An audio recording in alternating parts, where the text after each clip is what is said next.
Hello guys, welcome to MR Defense. Hope you guys are doing well. So in today's video we are going to discuss about the parliamentary system and union government. So आज के इस एक video में हम पूरा cover करने वाले हैं पार्लियामेंट्री सिस्टम को, पार्लियामेंट के बारे में एंड जो भी प्रेसिडेंट है, वाइस प्रेसिडेंट है, लोकसभा, राज्यसभा, इन सभी के बारे में in detail.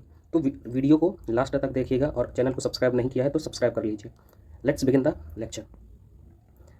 Okay, first thing is modern democracies में बेसिकली अभी क्या हो गया कि based on the relationship between, जो हमें पता है कि डेमोक्रेसी में थ्री ऑर्गन्स होते हैं, that is your legislative, executive and the judiciary.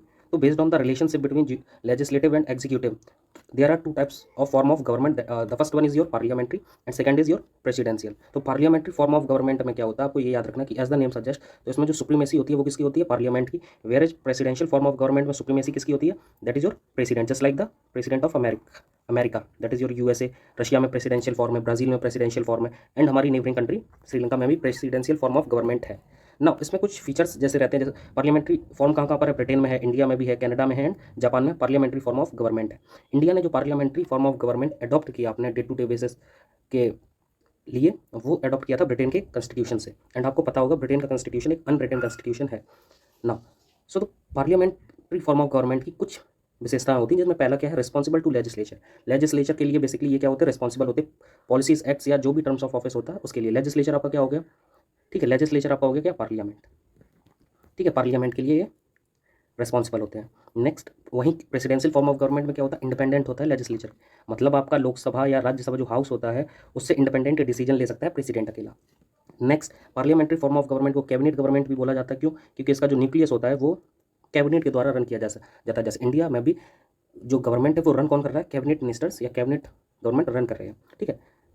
Parliamentary form of parliamentary system को रिस्पॉन्सिबल गवर्नमेंट भी बोला जाता है। क्यों बोला जाता है, क्योंकि इसमें रिस्पॉन्सिबिलिटी होती है कैबिनेट की, किसके प्रति, पार्लियामेंट की प्रति। और पार्लियामेंट में कोई कैसे पहुंचता है, जब लोग, people of the country appoint और इलेक्ट समवन, ठीक है। Next is Westminster model. Westminster model भी बोला जाता है पार्लियामेंट्री फॉर्म ऑफ गवर्नमेंट को। क्यों बोला जाता है, क्योंकि बेस्ट मिनिस्टर लोकेशन है ब्रिटेन पार्लियामेंट, जहाँ पे लोकेटेड है और जहाँ से इसका ओरिजिन माना जाता है। प्राइम मिनिस्ट्रियल गवर्नमेंट भी बोला जाता है। क्यों बोला जाता है, क्योंकि देखो पार्लियामेंट्री फॉर्म ऑफ गवर्नमेंट में दो हेड होते हैं, एक रियल हेड होता है, एक नॉमिनल हेड होता है। तो जो रियल हेड आपको बना दिया जाता है वो कौन हो जाता है, पीएम हो जाता है, ठीक है। वेयर एज जो हमारी प्रेसिडेंशियल फॉर्म ऑफ गवर्नमेंट होती है वो नॉन रिस्पॉन्सिबल मानी जाती है। क्योंकि देखो आपने देखा होगा डोनाल्ड ट्रंप वाला जो केस था, तो Donald Trump can independently take any decision, वो कैबिनेट की नहीं भी सुनेगा या उनकी सजेशंस नहीं भी लेगा, ठीक है, चलेगा। बट इंडिया में ऐसा नहीं है, नॉन पार्लियामेंट्री होता है, फिक्स्ड एग्जीक्यूटिव सिस्टम होता है। क्योंकि फिक्स्ड एग्जीक्यूटिव सिस्टम का मतलब ये होता है कि प्रेसिडेंट विल चूज मिनिस्टर्स, किनको किनको कौन सा मिनिस्टर बनाना है वो चूज़ खुद करेगा वो, ठीक है। नेक्स्ट आते हैं पार्लियामेंट्री सिस्टम जो इतना सक्सेसफुल रहा इंडिया में, इसके बारे में कुछ फीचर्स हैं। जैसे कि बोला था डुअल एग्जीक्यूटिव, मतलब इसमें दो हेड होते हैं। जैसे कि पहला नॉमिनल हेड, नॉमिनल हेड कौन होता है, प्रेसिडेंट, प्रेसिडेंट को नॉमिनल हेड या डी ज़्यूरी हेड भी बोला जाता है, ठीक है, इसी को बोलते हैं हेड ऑफ स्टेट भी। Next is your real head. तो रियल हेड जो पार्लियामेंट्री सिस्टम में होता है वो आपका कौन सा होता है, पीएम। जैसे नरेंद्र मोदी हैं, नरेंद्र मोदी जी इंडिया के जो प्राइम मिनिस्टर हैं, ठीक है, उनके पास ही रियल पावर है, ना कि जो इंडिया के प्रेसिडेंट है, ठीक है। वर्क करते नॉमिनल बोला जाता है इसलिए कि हाँ ठीक है हेड होते हैं, बट उनका रोल उतना कम होता है पॉलिसी मेकिंग या एक्ट बनाने में। हेड ऑफ गवर्नमेंट होता है। नेक्स्ट आपका क्या हो गया, मेजॉरिटी पार्टी रूल होता है, बिल्कुल सही है। जो पार्लियामेंट्री सिस्टम होता है उसमें जो मेजॉरिटी पार्टी होगी या कोलिजन ऑफ पार्टीज जो एक मेजॉरिटी पार्टी में आ जाती हैं वही रूल करती हैं। नेक्स्ट होता है कलेक्टिव रिस्पॉन्सिबिलिटी होती है, ठीक है, जो कि आपका क्या है, बेडरॉक है। कलेक्टिव रिस्पॉन्सिबिलिटी होती है पूरी कैबिनेट की, जो कि आपका आर्टिकल 75 बेसिकली डील करता है। That is your other provisions related to ministers. वो क्या करता है, वो कलेक्टिव रिस्पॉन्सिबिलिटीज़ देता है, ठीक है। इन जनरल पार्लियामेंट को और इन पर्टिकुलर किसको देता है, लोकसभा को। इन जनरल किसको देता है, पार्लियामेंट, और पर्टिकुलर लोकसभा, ये आपको याद रखना है। नेक्स्ट इस पे देखते हैं पार्लियामेंट्री जो सिस्टम होता है उसका फीचर होता है पॉलिटिकल होमोजेनिटी, मतलब सेम पार्टी सेम आइडियोलॉजी चलती है, ठीक है, जिसकी वजह से क्या होता है, पॉलिसी मेकिंग में ज़्यादा बेहतर होता है। डुअल मेंबरशिप होती है, डबल मेंबरशिप होती है, जैसे मिनिस्टर्स हो गए, ठीक है, ये एग्जीक्यूटिव का भी रोल करते हैं और लेजिस्लेचर का भी रूल करते हैं। जैसे जब लॉ बनाने होते हैं तो लोकसभा में बैठ के डिस्कशंस भी करते हैं पॉलिसी मेकिंग में, एंड जब लॉज को इंप्लीमेंट करने होते हैं तो अपनी रिस्पेक्टिव कैबिनेट मिनिस्टर होते हुए या मिनिस्टर होते हुए वो उन योजनाओं को या वेलफेयर स्कीम्स को भी इंप्लीमेंट करते हैं, ठीक है। तो डुअल मेंबरशिप होगी। Next is leadership of prime minister, ठीक है, जैसा कि बताया था तो पीएम ही सबसे ज़्यादा हेड होता है इसमें, ठीक है। तो पीएम की लीडरशिप होती है पूरा। डिसोल्यूशन जो हाउस का होता है वो एग्जीक्यूटिव प्राइम मिनिस्टर के अंडर आता है, ठीक है। अच्छा, जो लोअर हाउस होता है, लोअर हाउस को ही डिसॉल्व किया जा सकता है, अपर हाउस को डिसॉल्व नहीं किया जा सकता। Upper house is your Rajya Sabha, ठीक है, राज्यसभा को डिसॉल्व नहीं किया जाएगा, बल्कि जो कि आपका लोअर हाउस है दैट इज लोकसभा डिसॉल्व हो जाता है आफ्टर 5 ईयर्स, हर 5 साल में इलेक्शंस होते, पता ही है, ठीक है। सेकेंड है ओथ ऑफ सिक्रेसी।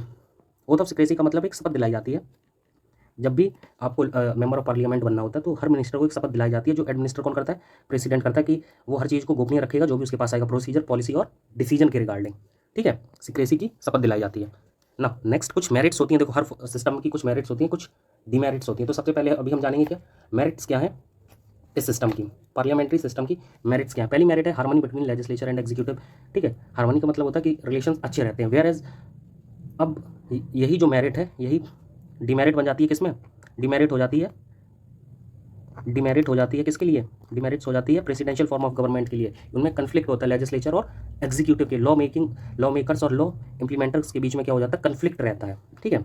तो यही होता है कि part of legislature both implement independent होते हैं, ठीक है, तो लेस स्कोप होता है डिस्प्यूट का। सेकंड रिस्पॉन्सिबल गवर्नमेंट, अभी जस्ट बताया था। थर्ड है प्रिवेंट डेस्पोटिज्म, ठीक है, जो डिक्टेटरशिप की टेंडेंसी होती है, क्योंकि यहाँ पे पावर एक बंदे पर सेंट्रिक नहीं होता है। गवर्नमेंट रन किसके द्वारा की जाती है, ग्रुप के द्वारा रन की जाती है, ठीक है। वेयर प्रेसिडेंशियल फॉर्म में क्या होता है कि पावर पूरी की पूरी सेंट्रिक किस पे होती है, ऑन द प्रेसिडेंट। जैसे कि आपके हो गए ओबामा या भी जो बाइडन है, तो पूरी की पूरी पावर किस पे है, जो बाइडन पे ही है, ठीक है। वो किसी को भी फायर कर सकते हैं, कुछ भी अपॉइंट, वो किसी को भी वो NSA अपॉइंट कर सकते हैं, ठीक है। इट्स लाइक अ डिक्टेटरशिप, ठीक है। तो ये स्कोप कम कर देता है डिक्टेटरशिप की टेंडेंसी को, ठीक है। अगली मेरिट जो रहती है parliamentary form of that is ready alternate government. हाँ, सबसे बड़ी जो मेरिट होती है वो होती है कि आपको एक अल्टरनेट गवर्नमेंट रेडी मिलती है, दैट इज योर अपोजिशन।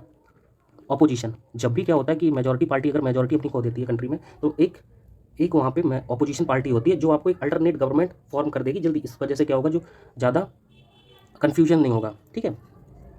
इसके अलावा क्या होता है, वाइड रिप्रेजेंटेशन होता है, बिल्कुल वाइड रिप्रेजेंटेशन होता है। मिनिस्टर्स या फिर जो भी अपॉइंटेड, जो भी इलेक्टेड रिप्रेजेंटेटिव होते हैं, वो they represent different group of people from different region. Like UP का कोई MP होगा, केरला से MPs होंगे, they represent their culture, their seat, their representation in the Lok Sabha and as well as the Rajya Sabha. Secondly जो आपका रहता है, सेकेंडली आपका क्या रहता है, जो राज्यसभा हो गया, ठीक है, इसमें भी रिप्रेजेंटेशन होते हैं, जो आपके नॉमिनेटेड मेंबर्स 12 होते हैं, ठीक है ना। कुछ डिमेरिट्स होती हैं पार्लियामेंट्री सिस्टम की, that is your unstable government. Unstable government का मतलब ये होता है कि कोई गवर्नमेंट अगर कोलिजन से बनी है, कोलिजन से गवर्नमेंट अगर बनी है एंड एक पार्टी ने कहा कि हम अलग हो जाएंगे, तो क्या होता है, इसमें अनस्टेबल रहता है। वेयर एज जो प्रेसिडेंशियल फॉर्म ऑफ गवर्नमेंट होता है दैट इज स्टेबल, क्योंकि उसमें क्या होता है 5 ईयर का टेन्योर होता है और वो टेन्योर के साथ पूरा फिक्स आते हैं, ठीक है। Next is no continuity of policy. No continuity of policy का मतलब ये होता है कि कोई पॉलिसी अगर आज की गवर्नमेंट, बीजेपी गवर्नमेंट या जिसको हम लोग non democratic alliance NDA government बोलते हैं, ये कोई पॉलिसी लाते हैं और नेक्स्ट इनको अगर सक्सीड करेगी UPA गवर्नमेंट, तो हो सकता है कि NDA गवर्नमेंट की पॉलिसीज़ को ये फॉलो अप ना करें, ठीक है। तो ये भी आपको याद रखना है कि ये एक बहुत ही बड़ी डिमेरिट होती है कि जो एक नेशनल पॉलिसी के लिए भी एक चेंज है। जैसे कि आप चेंजेस देख रहे हैं 2012 में UPA गवर्नमेंट, UPA 2 की गवर्नमेंट थी, तब कुछ और पॉलिसी नेशनल पॉलिसीज़ थी, नाउ कुछ और नेशनल पॉलिसीज़ हमारी अपग्रेड हुई हैं। हमारा जो मैन्युफैक्चरिंग सेक्टर को लेकर जो आउटलुक था, नजरिया था, वो चेंजेस हो रहे हैं। तो वो क्या हो रहा है, ये हमारा नॉन कंटिन्यूटी ऑफ पॉलिसीज रहता है, ठीक है। न्यू गवर्नमेंट बेसिकली होता है कि राइवलरी होगी दो पार्टीज़ के बीच में, तो दे विल नॉट कंटिन्यू। ऐसा आपने अपने रीजनल लेवल पर भी देखा होगा कि आपका पहले जो विधायक था उन्होंने सड़क बनवा दी, पता चला नेक्स्ट जब सरकार आई और फिर वो किसी और पार्टी की बनी है एंड लाइक समझ रहे हो, तो वो वहाँ पे रोड का वो नहीं हो पा रहा। तो ये क्या कंटिन्यूटी ऑफ पॉलिसी नहीं है, ये मैं जनरल बता रहा हूँ बहुत बेसिक लेवल पे, ठीक है। ये पॉलिसी मेकिंग में पर जब बात आ जाती है तो नेशनल पॉलिसी हो गई या जो भी आपकी मैन्युफैक्चरिंग सेक्टर में लेके पॉलिसी होगी, इंडस्ट्रियल आउटलुक हो गया, या फिर आपका क्या हो गया, ईज ऑफ डूइंग बिजनेस को रिगार्डिंग हो गया, ठीक है। सेम उसमें भी यही रहता है सिस्टम ना। नेक्स्ट है डिक्टेटरशिप ऑफ कैबिनेट। कैबिनेट का रूल होता है, बिल्कुल सही, ठीक है। रूलिंग पार्टी के पास एब्सोल्यूट मेजॉरिटी होती है, जैसे अभी NDA गवर्नमेंट है। NDA गवर्नमेंट मतलब बीजेपी और एलाइज को बोलते हैं, बीजेपी और प्लस जो उनके एलाई गवर्नमेंट पार्टीज़ हैं, उनकी जो गवर्नमेंट है अभी वो फुल मेजॉरिटी में है। अब फुल मेजॉरिटी या एब्सोल्यूट मेजॉरिटी का ये होता है कि they can significantly take proactive steps. उनको कोई एक सभी को ग्रुप को लाने, एक कंक्लूजन या कंसेंसस पे लाने की जरूरत नहीं है, because they have the desired majority, और उसका यूज़ करके they can easily pass a bill and make it into an act. We can take an example of the bifurcation of the Jammu and Kashmir, ठीक है, जो 2 यूनियन टेरिटरीज हुई। सभी parties ने इसमें पार्टिसिपेट किया था, बट हाँ आप देख सकते हो ऐसे पॉलिसीज़ के ये क्या होते हैं, कुछ पॉजिटिव भी होते हैं, ठीक है। ये वाला जो स्टेप था ये पॉजिटिव थे, बट ये क्या होता है कभी कभार डिक्टेटरशिप का फॉर्म ले लेता है, ठीक है। Absolute majority corrupts absolutely as the proverb says, ठीक है। अगेंस्ट सेपरेशन ऑफ पावर, जो आपका पार्लियामेंट्री सिस्टम होता है ये सेपरेशन ऑफ पावर के अगेंस्ट होता है। सेपरेशन ऑफ पावर का मतलब ये होता है कि स्टेट लेजिस्लेचर की अलग पावर, यूनियन लेजिस्लेचर की अलग पावर, लोकल गवर्नमेंट की अलग पावर। उसमें क्या हो रखा है, सबका अलग अलग रोल है, सबका पावर डिवीजन हो रखा है, ठीक है। और पार्लियामेंट्री ऑफ एमेचर्स बोला जाता है क्योंकि मिनिस्टर्स एक्सपर्ट नहीं होते हैं, वेयर एज जो आपकी प्रेसिडेंशियल फॉर्म ऑफ गवर्नमेंट होती है उसमें मिनिस्टर्स मोस्टली क्या होते हैं, एक्सपर्ट्स होते हैं। तो हम लोग कभी सोचते नहीं है कि अरे ये तो मिनिस्टर पढ़ा लिखा नहीं है फिर भी मिनिस्टर कैसे बन गया। तो यह एक बैकड्रॉप होता है, ठीक है। वेयर एज जब हम कंपेयर करते हैं कि जैसे कि let's take an example of defence minister, ये सिर्फ एग्जांपल के तौर पे मैं ले रहा हूँ एंड ये समझाने के लिए, इसमें कोई वो और चीज़ नहीं है, ठीक है ना। एग्जांपल के तौर पे हम लोग ले लेते कि अमेरिका के जो डिफेंस मिनिस्टर हैं ही बिलोंग्स फ्रॉम आर्मी, वो आर्मी से। इंडिया में वेयर एज क्या डिफेंस मिनिस्टर क्या है, हो सकता है कभी कभार ऐसे डिफेंस मिनिस्टर आ जाए जिनको उस बैकड्रॉप से हो और उनको कुछ पता ना हो डिफेंस के बारे में। सी समझ रहे हो ये चीज़, तो ये एक डिमेरिट होती है, ठीक है। अभी क्या होता है कि केटी शर्मा जो थे, केटी शाह थे, उन्होंने बेसिकली बोला था, उन्होंने प्रेसिडेंशियल सिस्टम को अडॉप्ट करने की बात की गई थी। बट इंडिया ने प्रेसिडेंशियल सिस्टम को अडॉप्ट क्यों किया, इसके बारे में कुछ रीजंस बताए जाते हैं कि why parliamentary system in India. So simply पहला इसका रीजन होता है कि फैमिलियरिटी विद सिस्टम, क्योंकि इसको रूल कौन कर रहा था, ब्रिटिश। इंडिया जब एक कॉलोनियल रूल के अंदर था तो ब्रिटिशर्स ने इंडिया में जो फॉर्म ऑफ गवर्नमेंट चलाया था that is your parliamentary form of government, ठीक है, जिसमें हाउस ऑफ काउंसिल और हाउस ऑफ स्टेट हुआ करते थे। सेकंड क्या हो गया, प्रेफरेंस टू मोर रिस्पॉन्सिबिलिटी। जैसे अमेरिका में क्या है, स्टेबल तो है बट रिस्पॉन्सिबल नहीं है, वेयर एज ब्रिटिश जो है वो क्या है, मोर रिस्पॉन्सिबल है लेकिन लेस स्टेबल है, ठीक है। नेक्स्ट है अवॉइड कन्फ्लिक्ट, ठीक है, अवॉइड कन्फ्लिक्ट्स बिटवीन। देखो इंडिया एक बहुत डेमोग्राफिकली वाइब्रेंट कंट्री है और यहाँ पे कई सारे कल्चर और कई सारी लैंग्वेजेस एक साथ चल रही हैं, ठीक है। तो हर रीजन को रिप्रेजेंटेशन के लिए लेजिस्लेटिव और एग्जीक्यूटिव नहीं तो ऐसे कन्फ्लिक्ट होना लगे। और सिंस इंडिया इन्फेंट डेमोक्रेसी थी, इसीलिए क्या किया गया, इतनी मैच्योर डेमोक्रेसी नहीं थी, इसीलिए पार्लियामेंट्री फॉर्म ऑफ सिस्टम को अडॉप्ट किया गया। नेक्स्ट क्या, nature of the Indian society, बिल्कुल सही, प्लूरल सोसाइटी है, वाइडर रिप्रेजेंटेशन की जरूरत होती है, ठीक है। एंड जो आपको ये क्या आपका वाइडर रिप्रेजेंटेशन जो आपको क्या करेगी, प्रमोट्स करेगी national spirit, that is your unity, ठीक है। चलिए अभी एक लॉन्ग डिबेटेबल क्वेश्चन रहता है, ये बहुत बढ़िया क्वेश्चन डिबेट का रहता है कि हम लोग अब उस टाइम तो आज़ाद हुए थे तब इन्फेंट डेमोक्रेसी थे, अब तो हम लोग मैच्योर हो गए हैं, तो अभी हम लोग क्या कर सकते हैं, प्रेसिडेंशियल फॉर्म पे आ सकते हैं जिसमें क्या करेगा, सब कुछ प्रेसिडेंट करेगा, पीएम का रोल खत्म हो जाएगा, ठीक है, सब कुछ प्रेसिडेंट करेगा। हाँ ये क्वेश्चन आया था और इस क्वेश्चन को डील करने के लिए इंदिरा गांधी गवर्नमेंट ने 1975 में एक कमेटी बनाई थी, स्वर्ण सिंह कमेटी। तो स्वर्ण सिंह कमेटी आपको और किससे याद होना चाहिए, इन्होंने क्या किया था, फंडामेंटल ड्यूटीज़ को इन्होंने बेसिकली सजेस्ट किया था, ठीक है। फंडामेंटल ड्यूटीज़ जो आप हमारे कॉन्स्टिट्यूशन में ऐड है आर्टिकल 51A के अंडर, कौन सा आर्टिकल, आर्टिकल 51A के अंडर, ठीक है, आर्टिकल 51A के अंडर वो इन्होंने सजेस्ट किया था, ठीक है, आर्टिकल 51A के अंडर ना। स्वर्ण सिंह कमेटी ने रिकमेंडेशन क्या दी थी, इन्होंने बिल्कुल रिकमेंड किया था कि कोई चेंज नहीं होना चाहिए, रिकमेंडेड नो चेंज। क्यों नो चेंज होना चाहिए, क्योंकि इन्होंने सिंपल सा बात कहा था कि इन्होंने ये बोला था कि that will break down the natural fabric of the country. जो इंडिया में अभी गवर्नमेंट का सिस्टम है वो ब्रेक डाउन हो जाएगा, पूरा बंद हो जाएगा और कन्फ्लिक्ट विल अराइज, क्योंकि अब आपको पता होगा 1975 एक टर्मोइल का पीरियड था, ठीक है। 71 में हमने ईस्ट पाकिस्तान को आज़ाद कराया था और बांग्लादेश रिकॉग्नाइज किया था, ठीक है। तो उसके बाद 75 में इमरजेंसी भी लगी थी, तो एक टर्मोइल का टाइम था एंड वो एक सुटेबल नहीं था, ठीक है। तो इन्होंने नो चेंजेस रिकमेंड किया था। अभी कुछ डिफरेंसेस होते हैं इंडियन और जो ब्रिटिश पार्लियामेंट्री सिस्टम है उसके बारे में जान लेते हैं। देखो दोनों ही जगह है पार्लियामेंट्री फॉर्म ऑफ गवर्नमेंट, दोनों ही जगह है पार्लियामेंट्री फॉर्म ऑफ गवर्नमेंट। अब इंडियन पार्लियामेंट्री सिस्टम और ब्रिटिश पार्लियामेंट्री सिस्टम में जो मेन अंतर है वो है, इंडिया एक रिपब्लिकन कंट्री है, रिपब्लिकन का मतलब होता है यहाँ पे इलेक्टेड हेड है जो आपके हर 5 साल के बाद इलेक्ट होता है, that is your president. Whereas जो ब्रिटिश पार्लियामेंट है that is purely on monarchy, ठीक है, मोनार्की है जिसमें हेरिडिटरी हेड होते हैं, क्वीन और किंग। अभी जैसे एलिजाबेथ इनकी डेथ हुई है तो चार्ल्स बन गए नए हेड, ठीक है। तो ये क्या हो गए, हेड हो गए। हेड का मतलब ये कोई भी लॉ अगर पास करेगा पार्लियामेंट तो फाइनल असेंट जो देगा वो कौन देगा, यहाँ पे राजा रानी देगा। वेयर एज इंडिया में कौन देगा, president. And India people are sovereign, sovereignty of parliament, sovereign मतलब पीपल आर सॉवरेन का मतलब ये है कि कॉन्स्टिट्यूशन यहाँ पे सुप्रीम है। वेयर एज ब्रिटेन में क्या है, पार्लियामेंट ने जो कह दिया वो सुप्रीम है, ठीक है। PM can be from any house of the parliament, हाँ इंडिया के में जैसे पीएम किसी भी हाउस से हो सकती है, lower house that is your Lok Sabha, whereas upper house या राज्यसभा। जैसे डॉक्टर मनमोहन सिंह थे, he is president, he is prime minister from Rajya Sabha, Rajya Sabha से प्रधानमंत्री थे, ठीक है। अभी ब्रिटिश पार्लियामेंट के हिसाब से क्या है कि पीएम जो होगा वो सिर्फ लोअर हाउस का होगा, ठीक है, हाउस ऑफ रिप्रेजेंटेटिव्स से होगा, ठीक है। इसमें क्या है कि person not a member of parliament can become, हाँ इंडिया में क्या एक सुविधा अच्छी है कि कोई भी व्यक्ति मिनिस्टर या मेंबर ऑफ पार्लियामेंट 6 महीने तक रह सकता है मैक्सिमम, ठीक है, ठीक है, बिना मेंबर बने हुए, ठीक है। वहाँ पे क्या होता है कि मिनिस्टर कब तक रह सकता है, 6 मंथ तक। वेयर एज क्या होता है, उधर पे नहीं होता है, जो ब्रिटेन में होता है, ब्रिटिश में होता है। ब्रिटिश में क्या होता है कि only member of parliament becomes minister, ठीक है। जो आपका लोकसभा या राज्यसभा या वहाँ की जो पार्लियामेंट्स होती है, हाउस ऑफ रिप्रेजेंटेटिव और हाउस ऑफ कॉमन्स, उनमें बेसिकली अगर मेंबर है तो ही वो मिनिस्टर बनेगा। लीगल रिस्पॉन्सिबिलिटीज़ मिनिस्टर्स की होती हैं, ठीक है। Whereas legal responsibility sign की जाती है हेड ऑफ स्टेट यानी कि आपके क्वीन किंग के द्वारा, ठीक है। No shadow cabinet, whereas जो आपका ब्रिटिश होता है वहाँ पे शैडो कैबिनेट। अब शैडो कैबिनेट क्या होता है, कैबिनेट के अंदर एक कैबिनेट होता है, एक मिनिस्टर्स होते हैं जो आपके क्या करते हैं, दे एक्ट एज शैडो, ठीक है। ये आपके 4-5 गिने चुने लोग होंगे शैडो कैबिनेट में। जैसे ये बोला जाता था कि इंदिरा गवर्नमेंट के टाइम पे क्या होता था, एक शैडो कैबिनेट होता था जिसमें कुछ की जो मिनिस्टर्स होते थे, ठीक है, की मिनिस्टर्स होते थे, उनको अपॉइंट किया जाता था, ठीक है। वो लोग and they usually take the decisions, जो आपके पॉलिसी मेकिंग के डिसीजंस हुआ करते थे वो क्या करते थे, वही डिसीजंस लिया करते थे, टेक डिसीजंस, ठीक है, जो आपका शैडो कैबिनेट था। अभी शैडो कैबिनेट का सिर्फ और सिर्फ कॉन्सेप्ट कहाँ पे है, ब्रिटेन में, ठीक है, जहाँ पे opposition party basically ruling party के बैलेंस करने के लिए एक अलग से अपना कैबिनेट बना के रखती हैं। तो ये था। अभी देखो, अभी सिर्फ प्रेसिडेंशियल फॉर्म ऑफ गवर्नमेंट को जान लेते हैं। प्रेसिडेंशियल फॉर्म ऑफ गवर्नमेंट में जो मेरिट है, पहली मेरिट क्या होती है प्रेसिडेंशियल फॉर्म ऑफ गवर्नमेंट की, प्रेसिडेंशियल फॉर्म ऑफ गवर्नमेंट की, प्रेसिडेंशियल फॉर्म ऑफ गवर्नमेंट। अभी देखो मैं ये सब क्यों पढ़ा रहा हूँ, पढ़ाने का सिंपल सा रीज़न है, यूपीएससी सीडीएस में जो मोस्टली आप देखोगे 5-6 साल से जो क्वेश्चन आ रहे हैं वो इस टाइप से पूछे जा रहे हैं, फॉर्म ऑफ गवर्नमेंट से क्वेश्चन आ रहे हैं। अब डायरेक्टली नहीं आ रहे कि आपको दे दिया हलवा सा बना के कि भाई बता दे आर्टिकल 17 क्या है, ठीक है, वैसे नहीं दे रहा है। Now they are digging deeper, ठीक। तो अच्छा, प्रेसिडेंशियल फॉर्म की जो मेरिट्स है, पहली बात है स्टेबल गवर्नमेंट रहती है, 5 साल तक कोई कुछ नहीं करेगा, बाइडन है, ठीक है, 5 साल रहेगा, जैसे करेगा जो भी करेगा 5 साल रहेगा, ठीक है, टिल कोई इम्पीचमेंट ना कर दे। दूसरा क्या है, definite of policies, definiteness of policies. अब ऐसा नहीं है कि डोनाल्ड ट्रंप बदल गए और अभी ये नए बाइडन आ गए तो कोई पॉलिसी में बहुत ज़्यादा फ़र्क आया होगा, ईरान को लेकर कोई पॉलिसी में बहुत ज़्यादा फ़र्क आ गया होगा, ठीक है, या मिडिल ईस्ट को लेकर बहुत ज़्यादा पॉलिसी में फ़र्क आ गया होगा, रशिया को लेकर बहुत पॉलिसी में कंटिन्यू, वो सब क्या हो रहा है, कंटिन्यूस चल रही है, कंटिन्यूटी ऑफ पॉलिसी हो रहा है। जो डोनाल्ड ट्रंप के टाइम पे पॉलिसीज़ थे वही अभी पॉलिसीज़ है, मे बी अपग्रेड हो गए हैं, ठीक है। नेक्स्ट क्या है, based on separation of power, based on separation of power, ठीक है, based on separation of power.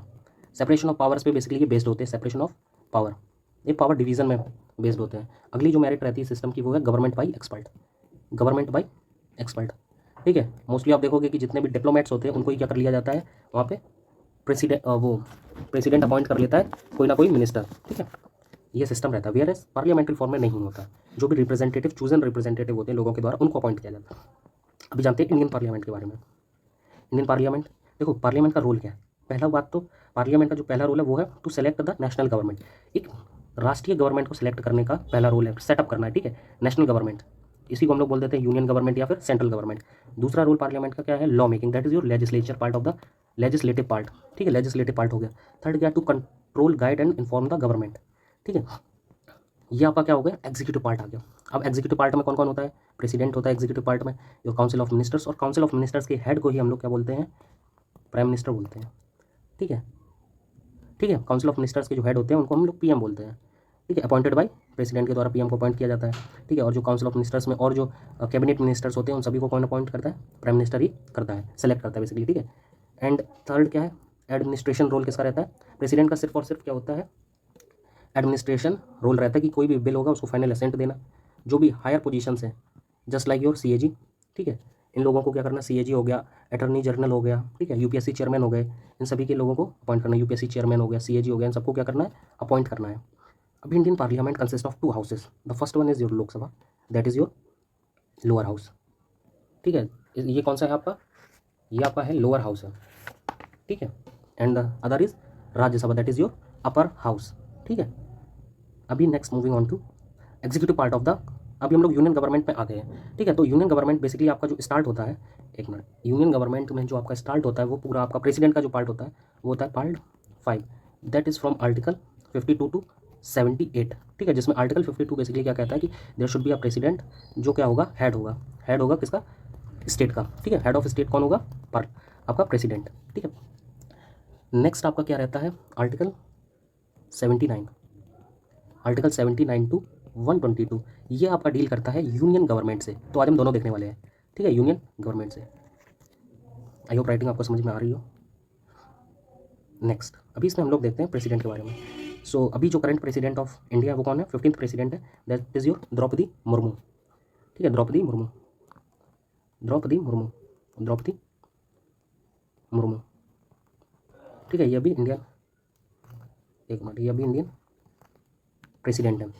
चलो स्टार्ट करते हैं, आर्टिकल 52 हो गया, आर्टिकल 53। तो आर्टिकल 53 में क्या दिया गया कि एग्जीक्यूटिव पावर्स जितनी भी होगी वो सब आपकी किस में हेड होगी, vested in the president, president में ही जितनी भी यूनियन गवर्नमेंट की पावर्स हैं, एग्जीक्यूटिव पावर्स पूरी हेड किसके अंदर होंगी, वो आपके पास होंगी, प्रेसिडेंट के पास होंगी, ठीक है। और यही आर्टिकल 53 सुप्रीम कमांडर बनाता है आर्म्ड फोर्सेस का भी, किसको, प्रेसिडेंट को, ये आपको याद रखना है इस पर। नेक्स्ट है article 54। Article 54 deals with election of the president and electoral college. ठीक है, इलेक्टोरल कॉलेज में क्या होता है, बेसिकली जो इलेक्शंस होते हैं हर 5 साल पे इलेक्शन होते हैं, 5 ईयर्स पे इलेक्शन होते हैं प्रेसिडेंट के। ठीक है, एंड कौन कौन पार्ट लेता है, तो पार्ट लेता है only elected members both houses of parliament, यानी कि लोकसभा और राज्यसभा के जितने भी मेंबर्स हैं वो पार्ट लेंगे। इलेक्टेड मेंबर्स ही पार्ट लेंगे, ये याद रखना, सिर्फ इलेक्टेड मेंबर्स ही पार्ट लेते हैं। Next is elected members of state legislatures. ठीक है, स्टेट लेजिस्लेटिव असेंबली के जो इलेक्टेड मेंबर्स होते हैं वो पार्ट लेते हैं। अभी इसमें एक दिल्ली और पौंडीचेरी को भी ऐड कर लो, क्योंकि वहाँ पे भी क्या है, स्टेट लेजिस्लेचर है। ठीक है, दिल्ली और पौंडीचेरी में भी स्टेट लेजिस्लेचर है, तो आप उसको भी ऐड ऑन कर सकते हो।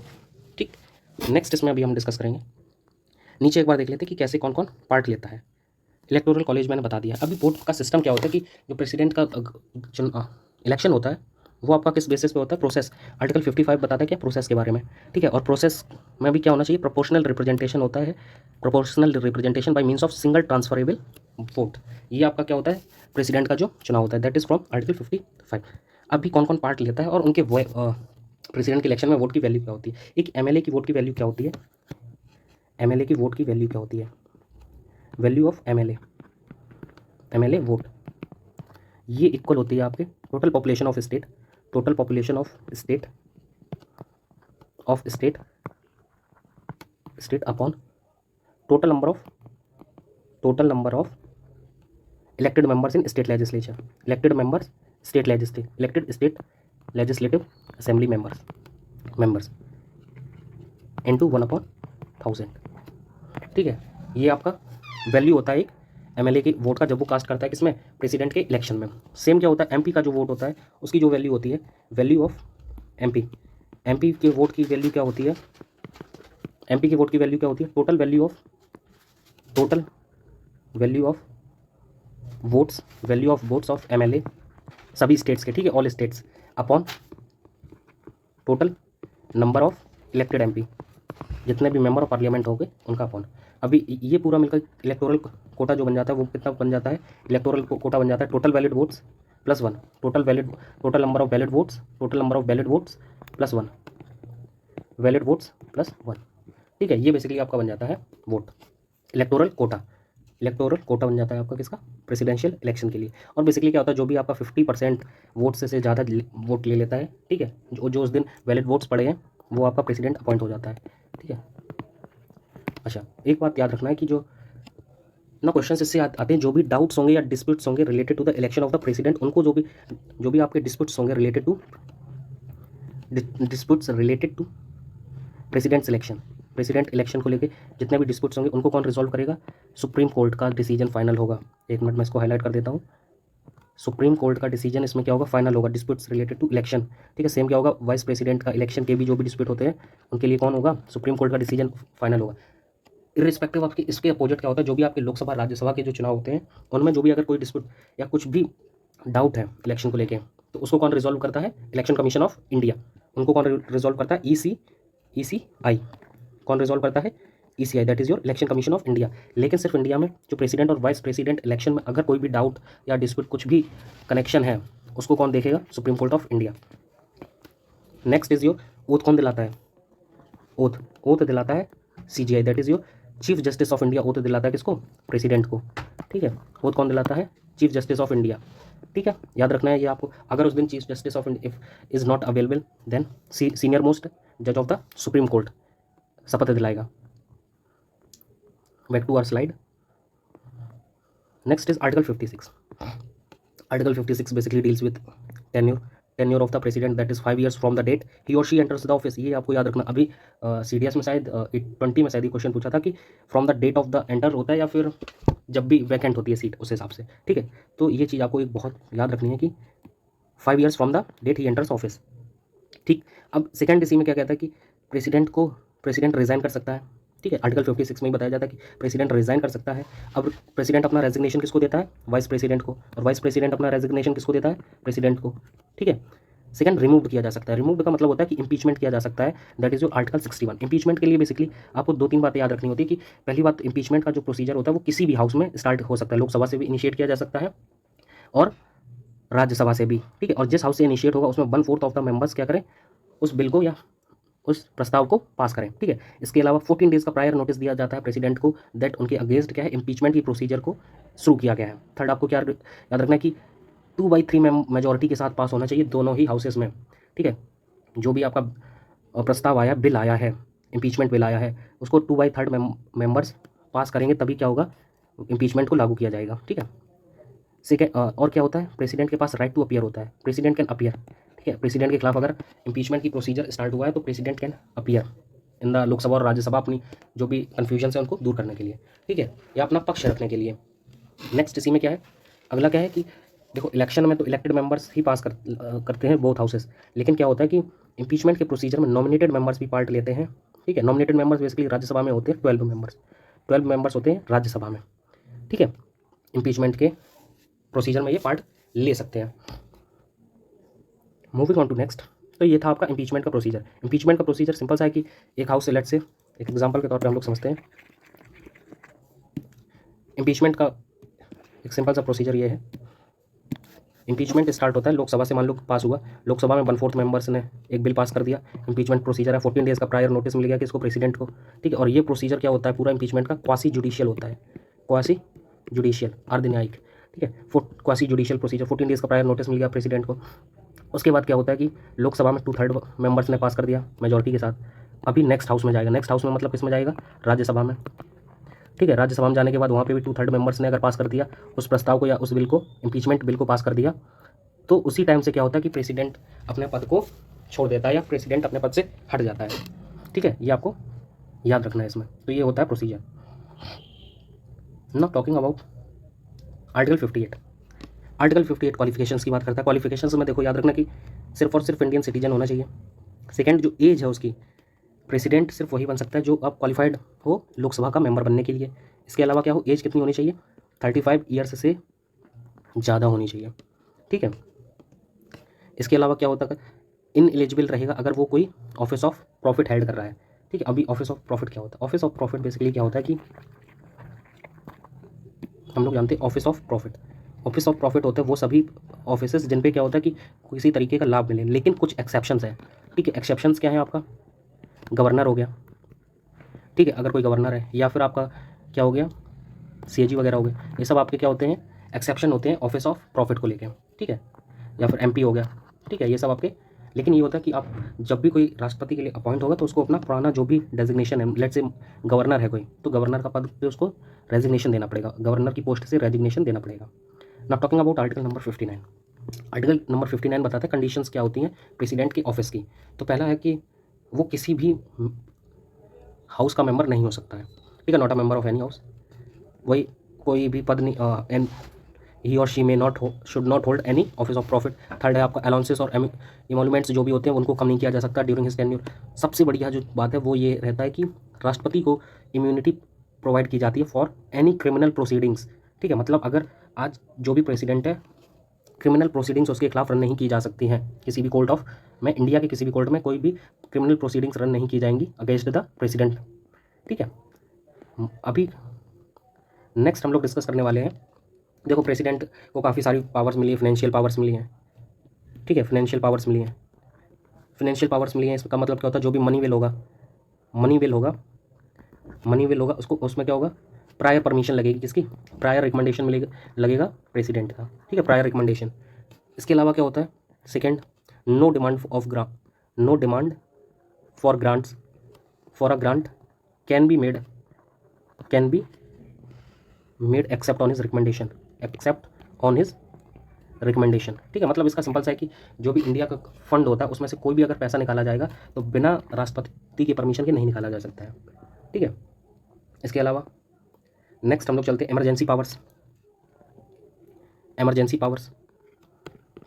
पावर्स होती हैं आर्टिकल 352 से 360 के बीच में। ठीक है, जिसमें आपका क्या होता है, आर्टिकल 356 और जो 365 है that is your presidents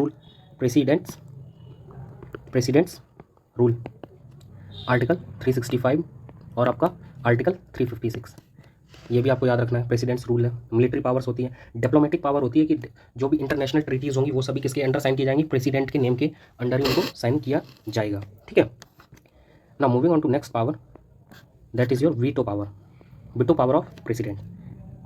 veto power of president, veto power. तो वीटो पावर में सबसे पहली बात आपको ये याद रखना है कि कॉन्स्टिट्यूशनल अमेंडमेंट्स के लिए ये लागू नहीं होती है, नॉट एप्लीकेबल। कॉन्स्टिट्यूशनल अमेंडमेंट्स के लिए एप्लीकेबल नहीं होती, नॉट एप्लीकेबल। ठीक है, कॉन्स्टिट्यूशनल अमेंडमेंट के लिए नॉट एप्लीकेबल होती हैं। और ये कौन सा आर्टिकल बताता है, ये आपका 24th जो कॉन्स्टिट्यूशनल अमेंडमेंट हुआ था, 24th constitutional amendment 1971, it made obligatory for president to give his assent to a constitutional amendment bill. तो वीटो पावर कॉन्स्टिट्यूशनल अमेंडमेंट के केस में एप्लीकेबल नहीं होती हैं। ठीक है, अभी हम लोग डिस्कस करते हैं कि प्रेसिडेंट के पास कौन कौन सी वीटो पावर्स होती हैं। पहली वीटो पावर है इंडियन प्रेसिडेंट के पास, that is your absolute veto. Absolute veto, इसका मतलब होता है कि withhold his assent, withhold his assent to a bill. Basically क्या होता है, कोई भी बिल जब पास होने के लिए, देखो बिल एक्ट तभी बनता है जब उसको क्या होता है कि प्रेसिडेंट की सहमति या असेंट मिल जाता है। तो प्रेसिडेंट के पास जब कोई बिल जाता है तो प्रेसिडेंट क्या कर सकता है, एब्सोल्यूट वीटो का यूज़ करके क्या कर सकता है, विथहोल्ड कर सकता है बिल को, और इसमें कोई टाइम पीरियड नहीं होता है। ठीक है, इस केस में क्या होता है कि जो एक्ट होगा, जो बिल होगा, will not made into act, made into act. ठीक है, वो एक एक्ट नहीं बन सकता है। ठीक है, नेक्स्ट ये आपको याद रखना है, एब्सोल्यूट वीटो में क्या होगा, अपनी असेंट को वो विथहोल्ड कर लेगा और इंडेफिनिट टाइम के लिए। ठीक है, अभी नेक्स्ट है हमारा एब्सोल्यूट वीटो। नेक्स्ट है एब्सोल्यूट वीटो के बाद है जो वो है, अच्छा अपना एक बार एब्सोल्यूट वीटो का भी यूज हुआ था, 1954 में यूज किया था, 1954 में यूज किया था डॉक्टर राजेंद्र प्रसाद जो इंडिया के प्रेसिडेंट थे, उन्होंने पेप्सू एप्रोप्रिएशन बिल को लेके, पीपी पेप्सू एप्रोप्रिएशन बिल को लेके एब्सोल्यूट वीटो यूज़ किया था, याद रखना है। ठीक है, नेक्स्ट जो वीटो है that is your suspensive veto, suspensive veto, suspensive veto. देखो जैसा कि नेम बता रहा है सस्पेंसिव या सस्पेंड, सस्पेंड से आप समझ लो। ठीक है, सस्पेंड कर दिया तो सस्पेंड का मतलब होता है कि ये आप क्या कर सकते हैं, रिकंसिडरेशन के लिए भेज देता है। ठीक है, रिकंसिडरेशन के लिए भेज देगा, रिकंसिडरेशन के लिए भेज देगा, reconsideration of a bill, of a bill. ठीक है, किसी भी बिल को सस्पेंड कर सकता है, रिकंसीडर के लिए भेज सकता है पार्लियामेंट को। लेकिन इसमें क्या होता है कि रिकंसीडर होने के बाद दोबारा से जब बिल पास होगा, सेकंड टाइम जब आएगा, सेकंड टाइम जब प्रेसिडेंट की असेंट के लिए सेम बिल आएगा, सेकंड टाइम जब आएगा तो प्रेसिडेंट को ऑब्लिगेटरी है, ऑब्लिगेटरी है, obligatory to pass this bill, to give his, to give his assent. ठीक है, टू गिव हिज असेंट, ये आपको याद रखना है, to give his assent. Now third is your pocket veto. तीसरा कौन सा है, pocket veto, pocket veto. Pocket veto क्या होता है कि प्रेसिडेंट ना तो उसको क्या करे, नीदर रेटिफाइज, ना तो उसको मंजूरी दे, नीदर रेटिफाइज नॉर रिजेक्ट्स, ना ही उसको क्या करे, रिजेक्ट करे, और ना ही रिटर्न करे बिल को रिकंसिडरेशन के लिए, रिटर्न्स द बिल। और ये इसमें क्या होता है कि इनडेफिनिट पीरियड के लिए, for an indefinite period, for an indefinite period, indefinite for indefinite period, any indefinite period. ठीक है, इनडेफिनिट पीरियड, ये भी आपको याद रखना है। अच्छा, इस तरीके से एक बिल जो आया था 1986 में आया था, 1986 में जो प्रेसिडेंट ज्ञानी जैल सिंह के टाइम पे आया था, Indian post bill, India post office bill, इसको विथहोल्ड किया गया था। पॉकेट का मतलब ये होता है, अभी देखो पॉकेट इंडियन, एक अच्छी चीज़ है कि देखो अमेरिका में जो भी पॉकेट वीटो होगा, विद इन 10 डेज उसको क्या किया जाता है, प्रेसिडेंट को दोबारा से करना होगा पास। ठीक है, विद इन 10 डेज उसको असेंट देनी होती है। इंडिया में क्या होता है, ऐसा नहीं होता, रिकंसिडरेशन के बाद 10 दिन के अंदर यूएस में उस बिल को प्रेसिडेंट को असेंट देनी होगी। इंडिया में नहीं है ये बात, कभी भी इंडेफिनिट टाइम के लिए वो किसी भी बिल को इंडियन प्रेसिडेंट अपने पास रख सकता है, विथहोल्ड कर सकता है। ठीक है, तो ये बोला जाता है इंडियन प्रेसिडेंट की जो पॉकेट है वो ज़्यादा बड़ी है as compare to the US president. ठीक है, अगर आपको सही लगता है तो लाइक कर देना वीडियो को। ठीक है, चलो तो ये थी हमारे वीटो के बारे में, वीटो पावर के बारे में। अच्छा, इसमें याद इतना ये रखना कि कॉन्स्टिट्यूशनल अमेंडमेंट को लेके आप वीटो कोई भी प्रेसिडेंट नहीं ला सकता। नेक्स्ट जो पावर है, नेक्स्ट पावर के बारे में हम जो डिस्कस करने वाले हैं वो है आपकी कौन सी, नेक्स्ट पावर के बारे में हम डिस्कस करने वाले हैं, स्लाइड को थोड़ा सा क्लियर करते हैं, थोड़ा सा स्पेस आए। नेक्स्ट जो है वो है ordinance making power, that is your ordinance making power, ordinance making power. Ordinance making power किस आर्टिकल में आती है, वो है आपका आर्टिकल 123। ठीक है, article 123 ordinance making power, ordinance making power, ordinance making power. Article कौन सा रहता है? आर्टिकल 123 एम्पावर करता है प्रेसिडेंट को ऑर्डिनेंस लाने के लिए। ऑर्डिनेंस का मतलब क्या होता है कि ऑर्डिनेंस सिर्फ तभी आ सकता है जब क्या हो सकता है, कंडीशंस होती हैं ऑर्डिनेंस लाने की, कि पहली कंडीशंस जो कंडीशन है ऑर्डिनेंस प्रेसिडेंट कब ला सकता है, जब दोनों ही हाउस सेशन में ना हो। Only when both houses are not in session, both houses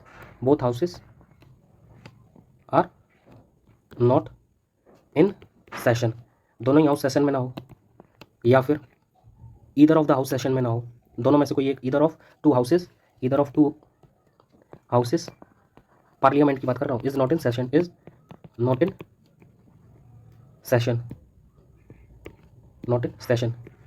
ठीक है, तब वो ऑर्डिनेंस को ला सकता है। ठीक है, तो जो मैक्सिमम, अभी क्वेश्चंस कहाँ से आते हैं, मैक्सिमम लाइफ कितनी होती है, मैक्सिमम लाइफ एक ऑर्डिनेंस की कितनी होती है, मैक्सिमम लाइफ एक ऑर्डिनेंस की कितनी होती है, मैक्सिमम लाइफ होती है 6 मंथ और 6 month and 6 week, 6 month and 6 weeks, क्योंकि एक ऑर्डिनेंस जो आपका होता है वो ऑपरेशनल सिर्फ आपका कितने दिन तक रहता है, 6 वीक तक रहता है। ठीक है, 6 मंथ क्या होता है, 6 मंथ मैंने यहाँ पे क्यों बोला, क्योंकि 6 मंथ क्या होता है, बेसिकली ये 2 सेशंस के बीच का गैप है, गैप हो गया between 2 sessions of the parliament. देखो विंटर सेशन और जो आपका मानसून सेशन होता है और विंटर सेशन होता है, इसमें मैक्सिमम आपका 6 मंथ का गैप हो सकता है, उससे ज़्यादा नहीं हो सकता है। ठीक है, एंड ऑर्डिनेंस मेकिंग जो पावर होती है वो आपकी डिस्क्रिशनरी पावर नहीं होती है। Ordinance making power is not discretionary. Discretionary का मतलब ये होता है कि प्रेसिडेंट अपने मन से ऑर्डिनेंसेस को खत्म नहीं कर सकता है। ठीक है, ये होता है कि ऑर्डिनेंस बेसिकली राज्य कब लाएगा, कोई लॉ हो गया, ऑर्डिनेंस के थ्रू उसको पास करना है, और उस टाइम पे क्या लोकसभा या राज्यसभा या दोनों ही हाउसेस क्या है, उनका सेशन नहीं चल रहा है, सभा नहीं चल रही है, तो उस टाइम पे क्या होता है कि प्रेसिडेंट अपनी स्पेशल पावर को यूज करके किसी भी बिल को फास्ट ट्रैक करके एक्ट बना सकता है, और जो आपका कितने ड्यूरेशन तक की वैलिड रहेगा, 6 वीक तक रहेगा। ठीक है, उसके बाद क्या होता है कि जब दोबारा से पार्लियामेंट बैठेगी, ठीक है, दोबारा से लोकसभा और राज्यसभा के सेशंस स्टार्ट होंगे, तो उसको क्या करना होता है, पास करना होता है, तभी वो कंटिन्यू करेंगे, नहीं तो फिर वो डाई कर जाएंगे। ठीक है, और ये क्या है, एक लेजिस्लेशन का तरीका होता है। ठीक है, और इसके अलावा president can also withdraw an ordinance at any time, कभी भी वो उसको विथड्रॉ कर सकता है। इसके अलावा एक दो बातें और आपको याद रखनी है कि इट कैन अल्टर और amend the tax law also. ठीक है, लेकिन can not be issue to amend the constitutional amendment के लिए आपका कॉन्स्टिट्यूशनल अमेंडमेंट के लिए ऑर्डिनेंस नहीं लाया जा सकता है। Am I clear to all? ठीक है, अगर आपको सेशन पसंद आ रहा है तो शेयर करना and like the session as well. चलो moving on to next thing. अब हम नेक्स्ट थिंग पे मूव करते हैं, दैट इज़ योर नेक्स्ट जो हम मूव करने वाले हैं, that is your pardoning power. That is your pardoning power of president. ठीक है, पार्डनिंग पावर ऑफ प्रेसिडेंट की जो पार्डनिंग पावर होती है, इसके बारे में भी थोड़ा जान लेते हैं। पार्डन का मतलब होता है क्षमा करना। ठीक है, क्षमा करना, ठीक है, क्षमादान। और ये जो पार्डनिंग पावर होती है ये इंडिपेंडेंट होती है जुडिशरी के। ठीक है, और पार्डनिंग पावर एक एग्जीक्यूटिव पावर है प्रेसिडेंट की। ठीक है, अब पार्डनिंग में भी क्या होता है, पहले क्या कर सकता है, पार्डन कर सकता है। पार्डन का मतलब उसका कैन रिमूव सेंटेंस। ठीक है, पूर्णतः उसको बरी कर दिया, सेंटेंस और कन्विक्शन जो भी है कंप्लीटली। ठीक है, कंप्लीटली। सेकेंड क्या होता है, कम्यूटेशन। इसमें क्या होता है, नेचर चेंज कर दिया जाता है, नेचर चेंज कर दिया जाता है। एग्जाम्पल के तौर पे आप याद रख सकते हो, एग्जाम्पल के तौर पे रख सकते हो कि डेथ पनिशमेंट को कम्यूट करके क्या कर दिया जाएगा, रिगरस इम्प्रीजनमेंट कर दिया जाएगा। ठीक है, तो ये क्या हो गया, डेथ सेंटेंस और रिगरस पनिशमेंट कर दिया जाएगा। ठीक है, रिगरस इम्प्रीजनमेंट कर दिया जाएगा। अभी ये क्या होगा, कम्यूट हो गया, और इसमें क्या हो गया, नेचर चेंज हो गया। ठीक है, नेक्स्ट है दैट इज़ योर कम्यूट करने के बाद नेक्स्ट रेमिशन। ये आपको याद रखना, नेचर चेंज हो गया। रेमिशन में क्या होता है, पीरियड चेंज हो जाता है, ड्यूरेशन चेंज हो जाती है, पीरियड या फिर ड्यूरेशन चेंज हो जाती है। 10 साल की सज़ा को 5 साल की सज़ा कर दिया। ठीक है, एग्जाम्पल के तौर पे आप याद रख सकते हो कि रिगरस इम्प्रीजनमेंट जो 5 साल की थी उसको 2 साल कर दिया, सज़ा का जो पीरियड हो गया, ड्यूरेशन हो गया, 10 साल की सज़ा को कितना कर दिया, 2 साल कर दिया या 3 ईयर्स कर दिया। ठीक है, ये आपको याद रखना है इसमें। तो वो क्या हो गया, रेमिशन हो गया। नेक्स्ट है फोर्थ इज रेस्पाइट का मतलब होता है कि avoiding lesser sentence in place original avoided. ठीक है, स्पेशल फैक्ट। रेस्पाइट क्या होता है कि स्पेशल कंडीशन देख के, स्पेशल सर्कमस्टांसेस को देख के लेसर पनिशमेंट कर दिया जाता है, लेसर पनिशमेंट। ठीक है, सिंपल सी बात है। देखो, कोई अगर फिजिकली डिसेबल्ड है या फिर आपका कोई कन्विक्ट आपका वुमेन ऑफेंडर है, प्रेग्नेंट है, तो उसका क्या कर दिया जाएगा, पनिशमेंट को रेस्पेक्ट कर दिया जाएगा। रेस्पेक्ट का मतलब है कुछ छूट दे दी जाएगी उसमें, ठीक है। रेस्पेक्ट का मतलब क्या है, छूट दे दी जाएगी। एंड लास्ट जो पावर है दैट इज योर रेप्राइव। रेप्राइव का मतलब होता है कि it implies the stay of the execution of a sentence for a temporary period, मतलब टेम्पररी पीरियड के लिए छोड़ वो रिलीफ दे दिया जाएगा। टेम्पररी रिलीफ, रिलीफ, ठीक है, टेम्पररी रिलीफ दे दिया जाएगा रिप्राइव में, ठीक है। ये आपको याद रखना है इसमें, रिप्राइव। नेक्स्ट, अच्छा, आर्टिकल 72 के अंडर क्या होता है, ये आपका पार्डनिंग पावर किसके अंडर आता है, आर्टिकल 72 के अंडर आता है आपका, ठीक है। नेक्स्ट आपका क्या होता है, आर्टिकल 161, एक मिनट,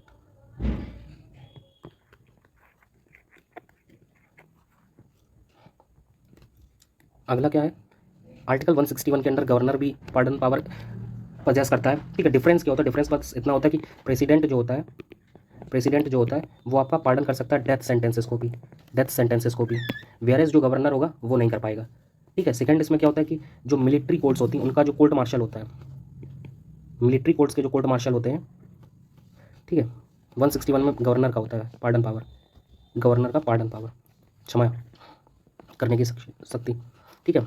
मिलिट्री कोर्ट्स के द्वारा जो, मिलिट्री कोर्ट के द्वारा जो कोर्ट मार्शल्स होते हैं, कोर्ट मार्शल होते हैं, उनको भी कौन हटा सकता है, सिर्फ और सिर्फ प्रेसिडेंट हटा सकता है, ठीक है। ये दो स्पेशल केसेस होते हैं प्रेसिडेंट के, डेथ सेंटेंस और कोर्ट मार्शल के कैदियों को भी छूट दे सकता है राष्ट्रपति। तो ये थी पावर्स किसकी, प्रेसिडेंट की। अभी हम लोग नेक्स्ट चलते हैं, नेक्स्ट जो हम चलते हैं that is your vice president के बारे में। वाइस प्रेसिडेंट के बारे में थोड़ा सा समझते हैं। Vice president, vice president, comment box में आप बताइए कि वाइस प्रेसिडेंट के इलेक्शन की जो प्रोसीजर है वो हमने किस कंट्री से लिया है, ठीक है। वाइस प्रेसिडेंट का स्टार्ट होता है आर्टिकल 63 से, आर्टिकल 63 में जिसमें बोला जाता है कि there should be a vice president of India. Article 63 से आपका स्टार्ट हो गया, आर्टिकल 63 से स्टार्ट होकर के आर्टिकल 71 तक वाइस प्रेसिडेंट के बारे में बताया गया। तो वाइस प्रेसिडेंट के बारे में कुछ चीज़ें हैं। सबसे पहले जो इलेक्शन होता है, इलेक्शन के बारे में दिया जाता है आर्टिकल 66 में, election of the vice president, ठीक है, इलेक्शन ऑफ वाइस प्रेसिडेंट, ठीक। Election of vice president, electoral college क्या होता है, इलेक्टोरल कॉलेज जो भी आपका वाइस प्रेसिडेंट का रहेगा वो क्या रहेगा, वाइस प्रेसिडेंट का इलेक्टोरल कॉलेज कंसिस्ट होता है both elected and nominated members of parliament, nominated members of parliament, ठीक है। बस इतना याद रखना है। इसमें आपके क्या होते हैं, जो स्टेट लेजिस्लेचर के मेंबर होते हैं वो लोग पार्टिसिपेट नहीं करते हैं। प्रेसिडेंट में आपका सिर्फ और सिर्फ इलेक्टेड मेंबर्स पार्टिसिपेट करते हैं, बोथ हाउसेस। इसमें क्या होते हैं, इलेक्टेड मेंबर्स और नॉमिनेटेड मेंबर्स दोनों पार्ट करते हैं वाइस प्रेसिडेंट के इलेक्शन में। और वाइस प्रेसिडेंट के लिए कुछ क्वालिफिकेशंस हैं, कुछ क्वालिफिकेशंस होती हैं, जैसे कि इट ही और she should be an Indian. पहली क्वालिफिकेशन एलिजिबिलिटी क्या होती है, क्वालिफिकेशन क्या होती है, क्वालिफिकेशन क्या होती है, क्वालिफिकेशन फर्स्ट रहती है इंडियन सिटीजन। सेकंड, एज जो है 35 ईयर्स से ज़्यादा हो। थर्ड आपको क्या रहती है क्वालिफिकेशन वाइस प्रेसिडेंट के लिए, थर्ड क्वालिफिकेशन है qualified to be a member of, qualified to be member of Rajya Sabha, member of Rajya Sabha, ठीक है, राज्यसभा का मेंबर बनने के लिए क्वालिफाई होना चाहिए, ठीक है। ये क्वालिफिकेशंस होती हैं वाइस प्रेसिडेंट अपॉइंट होने के लिए। अभी प्रेजेंट में जो इंडिया के वाइस प्रेसिडेंट है वो कौन है, जगदीप धनखड़। अभी कौन है वाइस प्रेसिडेंट, जगदीप धनखड़, ठीक है। नेक्स्ट, ओथ कौन दिलाता है प्रेसिडेंट को, वाइस प्रेसिडेंट को ओथ कौन दिलाता है, दैट इज ओथ दिलाता है प्रेसिडेंट। टेन्योर कितना रहता है, टेन्योर कितना रहता है, टेन्योर 5 ईयर्स, ठीक है ना। फंक्शंस में अगर हम बात कर देते हैं, अपना रेजिग्नेशन किसको देता है वाइस प्रेसिडेंट, रेजिग्नेशन भी अगर देना होगा तो रेजिग्नेशन वाइस प्रेसिडेंट किसको देगा, रेजिग्नेशन किसको देगा, प्रेसिडेंट को देगा, प्रेसिडेंट को देगा, ठीक है। ये भी आपको याद रखना है। नेक्स्ट, पावर्स या फंक्शंस की बात करते हैं, तो पावर्स या फंक्शंस की बात करते हैं, फंक्शन की बात करते हैं तो एक्स ऑफिशियो चेयरमैन होता है, एक्स ऑफिशियो चेयरमैन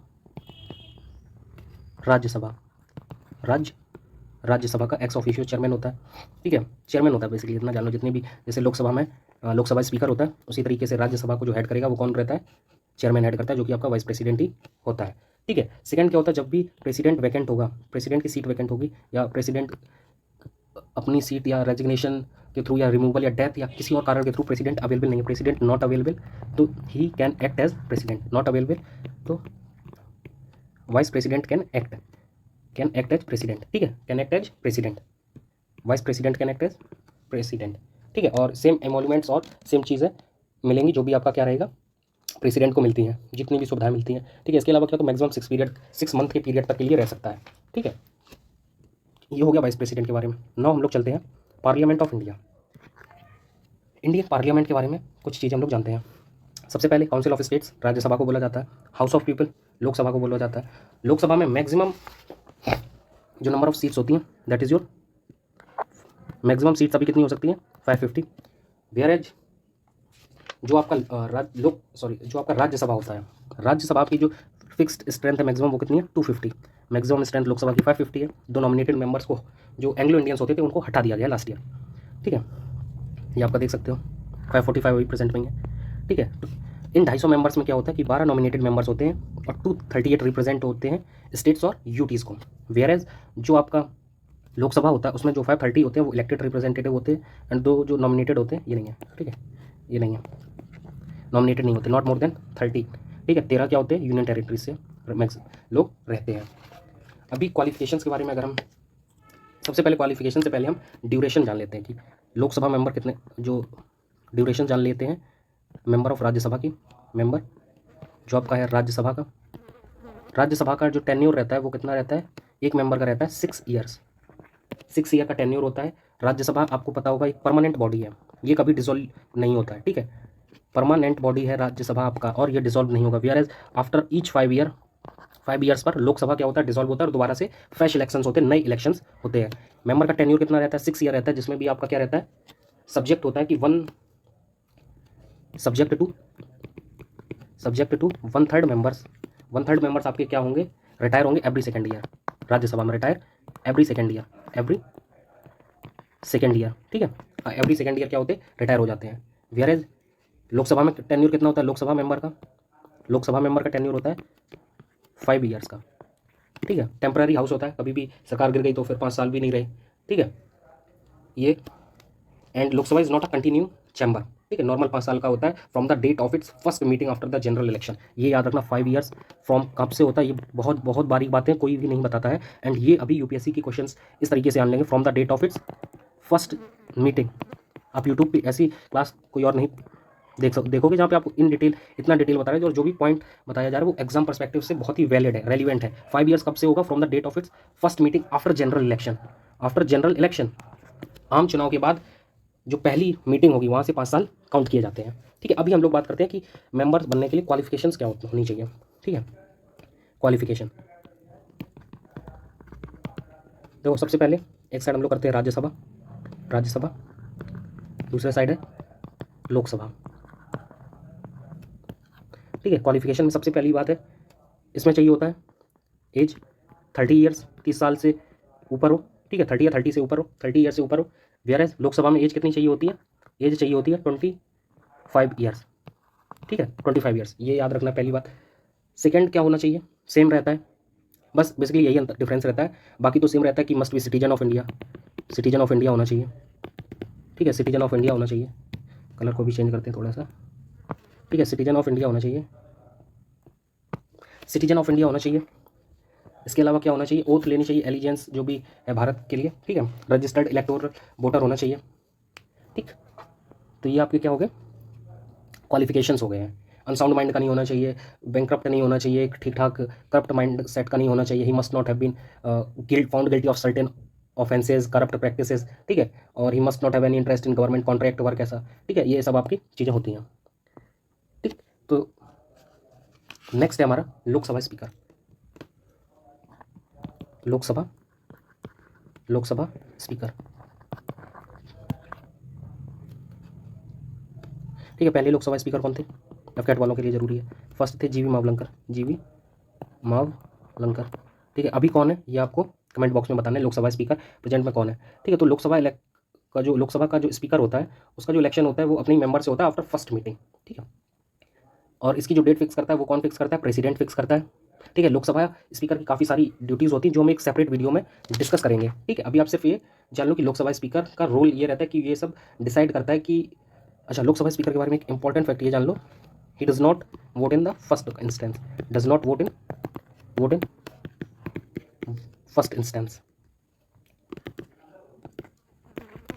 ठीक है, एंड सेकेंडली पहली बार में वोट नहीं करता है कभी भी।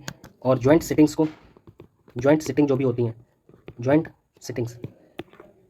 सिटिंग ऑफ बोथ हाउसेस को प्रिसाइड कौन करता है? ज्वाइंट सिटिंग को प्रिसाइड कौन करता है? लोकसभा स्पीकर प्रिसाइड करता है। ज्वाइंट सिटिंग को प्रिसाइड कौन करेगा? लोकसभा स्पीकर प्रिसाइड करेगा। इसके अलावा कोई बिल मनी बिल है या नहीं है, उसको मनी बिल को लेकर जो फाइनल डिसीजन होता है, फाइनल डिसीजन किसका होता है? लोकसभा स्पीकर का होता है। Final decision whether a bill is a money bill और नॉट, ये कौन डिसाइड करता है? लोकसभा स्पीकर डिसाइड करता है।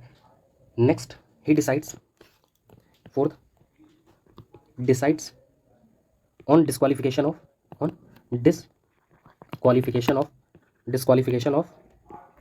मेंबर। ठीक है, मेंबर ऑफ लोकसभा मेंबर के डिस्क्वालिफिकेशन के लिए भी जब भी कोई क्वेश्चन आएगा उसको कौन, फाइनल डिसीजन किसका होगा उसमें? लोकसभा स्पीकर का। ठीक है, इसके अलावा जितनी भी पार्लियामेंट्री कमिटीज़ होती हैं उनमें जो चेयरमैन होता है वही अपॉइंट लोकसभा स्पीकर ही करता है। ठीक है, ये कुछ बातें। अब लोकसभा स्पीकर अपना रेजिग्नेशन किसको देता है? लोकसभा स्पीकर जो अपना रेजिग्नेशन देगा वो किसको देगा? डेप्यूटी स्पीकर को देगा, डेप्यूटी स्पीकर को। ठीक है, डेप्यूटी स्पीकर को अपना रेजिग्नेशन देता है। ये सब। नेक्स्ट आ जाता है टर्म आपका pro tem speaker. Next is your pro tem speaker is basically he presides over the first meeting,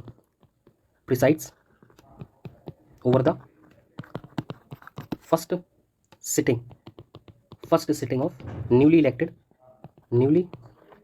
elected Lok Sabha. मतलब अरे देखो सिंपल सी बात है, 2024 में जैसे लोकसभा के लिए चुनाव हुए, अब जो नई लोकसभा होगी उसमें कोई ना कोई तो ऐसा चाहिए कि लोकसभा स्पीकर को चूज़ करे और सभी जो 545 मेंबर्स होते हैं उनको शपथ वगैरह वैसा दिलवाएं। ठीक है, तो वो काम कौन करता है? प्रोटेम स्पीकर का करता है। ठीक है, his main duty is to administer oath to new ministers. Main duty क्या होती है इसकी? प्रोटेम स्पीकर की मेन ड्यूटी होती है administer oath to new members. ठीक है, ये सिर्फ ओथ एडमिनिस्टर करवाता है। ठीक है, एंड जब भी क्या होता है कि नया स्पीकर अपॉइंट कर लिया जाएगा उसके बाद क्या होता है कि प्रोटेम स्पीकर का जो ऑफिस है इट सीजेस टू एग्जिस्ट। ठीक है, ये खत्म हो जाता है ऑफिस कुछ ही दिन में, और जनरली ये क्या होता है कुछ ही टाइम के लिए होता है। ठीक है, और इसमें क्या होता है जो सीनियर मोस्ट मेंबर होता है, ठीक है, सीनियर मोस्ट मेंबर होगा जो भी, उसको प्रोटेम स्पीकर के रूप में अपॉइंट कर लिया जाता है। ठीक, नेक्स्ट अभी हम लोग बात करते हैं चेयरमैन के बारे में थोड़ी सी। ठीक है, अभी हम लोग थोड़ी सी चेयरमैन के बारे में बात कर लेते हैं। Chairman of Rajya Sabha